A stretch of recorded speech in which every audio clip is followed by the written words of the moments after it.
demenza si definisce una sindrome clinica che è caratterizzata in pratica dalla perdita delle funzioni cognitive di entità tale da interferire con le usuali attività sociali e lavorative della persona.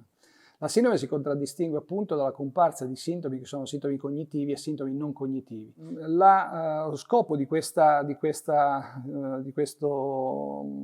relazione è quella di parlarvi invece della sintomatologia non cognitiva, psichica e comportamentale, che in pratica è associata alla demenza, che viene definita con l'acronimo di BPSD,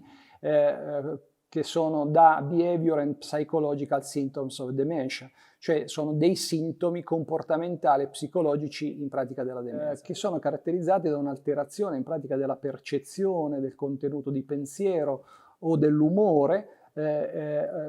sicuramente anche del comportamento, che sono comuni a tutti i tipi di demenza, in particolare in pratica alla malattia di Alzheimer e anche alla seconda causa di demenza degenerativa, che è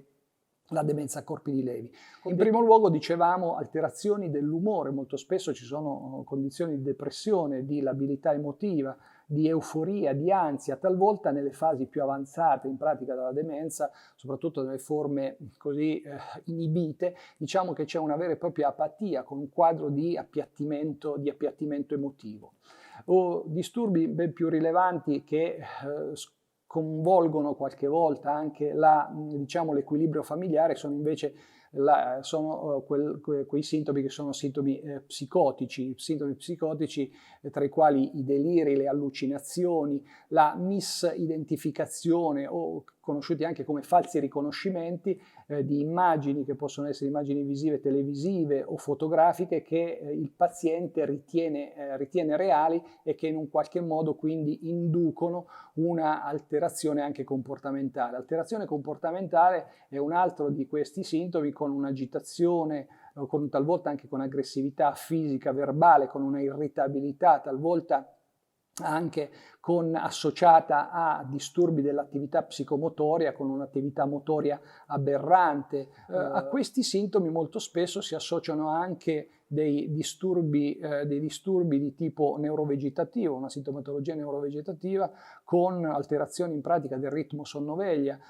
con alterazioni dell'appetito, con una iperfagia, anche del comportamento sessuale. E questi sintomi comportamentali e psicologici della demenza sono certamente cause di sofferenza e disagio non solamente per i malati ma anche per i caregiver, cioè per coloro che assistono in pratica i pazienti, costituiscono molto spesso la causa più frequente di ricovero in pratica in istituzione, incidendo in pratica negativamente certamente sulla qualità della vita del caregiver e molto spesso anticipano la totale disabilità. Tutti gli studi in pratica in un qualche modo concordano sul fatto nel considerare la comparsa di questi disturbi come la causa più frequente dell'accelerazione, della progressione della malattia verso una disabilità totale. Molto spesso inducono una istituzionalizzazione del paziente. In realtà gli studi hanno evidenziato una molteplicità in pratica dei meccanismi patogenetici che inducono questi tipi di disturbi psicologici e comportamentali. In primo luogo ci sono fattori di tipo biologico, cioè dipenderebbero dalla sede in pratica in cui sono maggiormente localizzate le lesioni del meccanismo di neurodegenerazione. Molto spesso si fa riferimento anche a fattori genetici, alla contemporanea presenza per esempio di altre malattie. Ci sono dei meccanismi di tipo interpersonali, cioè lo stress del caregiver incide molto in pratica sull'insorgenza del disturbo comportamentale, così anche come dei fattori ambientali. Fattori ambientali, per esempio, degli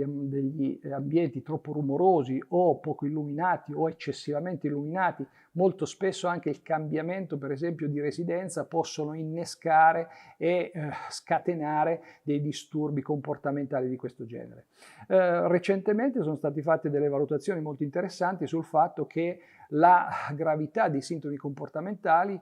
sia correlata molto spesso maggiormente a variabili in pratica legati a chi assiste il paziente più che alle caratteristiche in pratica del paziente stesso, dell'assistito stesso. È necessario certamente identificare e rimuovere quelli che sono cosiddetti bisogni non soddisfatti in pratica di tipo fisico. Molto spesso